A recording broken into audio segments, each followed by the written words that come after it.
في هذا الفيديو سوف نعرض عليكم ماذا قال الدولي الكاميروني نيجومو الذي شارك في مونديال قطر مع المنتخب الكاميروني الأول. لكن قبل أن نبدأ في تفاصيل الفيديو، لا تنسى الاشتراك في القناة والضغط على زر الجرس ليصلكم كل جديد. إذا صرح لاعب المنتخب الكاميرون المحلي نيجومو أمس بعد مباراة الكاميرون ضد منتخب الكونغو، والتي انتهت بفوز الكاميرون بهدف دون رد. وبعد نهاية المباراة خرج اللاعب الكاميروني نيجومو وصرح بتصريحات جاء فيها: لا يوجد فرق بين الإمكانيات التي كانت موجودة في قطر أثناء مشاركتي في المونديال مع ما هو موجود بالجزائر. الفرق بين مونديال قطر والشان يكمن في المستوى الفني للمنافسة فقط. أهدف إلى البروز في الشان والاحتراف خارج الكاميرون.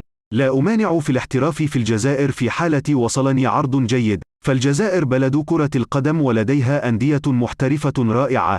كانت هذه تصريحات اللاعب الدولي، وأنتم أعزائي المشاهدين شاركونا بتعليقاتكم أسفل الفيديو، ولا تنسى الإعجاب والاشتراك في القناة ليصلكم كل جديد.